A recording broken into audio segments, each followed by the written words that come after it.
Thank the Chair as well as the witnesses for your participation in today's hearings. Mr. Cole, I want to go over a few questions related to the relevancy standard. I recognize this may have been ground covered earlier in the hearing, but if you would just indulge me, they'll be pretty brief. One, since the passage of the Patriot Act, which I believe was done in late 2001, how many actual terrorist plots have been thwarted connected to the new tools made available to law enforcement pursuant to this act? Well, I don't think that 215 was around in the original version of the Patriot Act. That came sometime later. I don't know the exact number. Right. I'm asking about the overall Patriot Act. I don't know the exact number. Okay. Now, as it relates to the bulk collection of metadata allegedly authorized by 215 that came subsequent to the initial creation of the Patriot Act, how many terrorist plots can be directly linked to this bulk collection? Am I correct that the answer is 0? I think the question is directly linked. There's tips and there's leads that come from the 215 metadata. As I've said, a number. Can you provide us with one example where a tip or a link actually led to the thwarting of a terrorist plot connected to this bulk collection? Well, it led to charges. It doesn't mean that there weren't other tips and leads that led to further investigation that was valuable and helpful to the government. But it's fair to say there's no substantial connection between this bulk collection and the resolution or thwarting of any terrorist plot related to this particular authorization under 215, correct?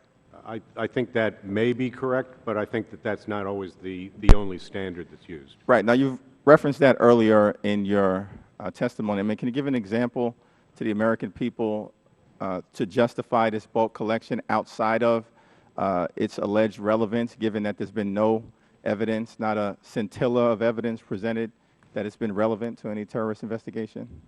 Well, I think it's relevant in a couple of ways. One is to be able to rule out that there are connections within the United States from terrorist plots that may be starting outside the United States. So it's very valuable to be able to know that so we can direct our resources very much at the core of what we're trying to look for. Now, do you think that the current relevance standard is a robust one? I think the current relevance standard is one that is used in both criminal and civil law, and it's a very broad standard. It's a very permissive standard in terms of what the government has been able to get access to, correct? It's not unfettered. It has to be done in a way that is necessary. We can't just take whatever we want, anytime we want, for any purpose. We have to go to a court and justify the fact that we need this volume of records in order to find the specific things we're looking for under very restricted circumstances, and then the court has to say you have permission to do that. Right, but what's very troubling, and I'd like to talk to Mr. Swire about this, is my understanding that once that bulk collection has been obtained, that the standard of reasonable articulable suspicion as it currently exists is a decision made by an NSA supervisor, not by an independent member of the judiciary, correct? The first instance is made by the analyst, and it's reviewed by a supervisor. Now, how is the review board proposing to change the absence of judicial consideration?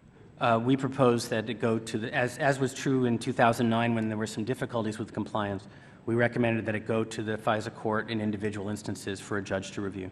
Now, are you saying in the first instance in terms of the authorization of bulk collection, or subsequent to bulk collection to search the data, there must be a judicial determination made? In this case, there's collection, and then there's a reasonable articulable suspicion about some phone number.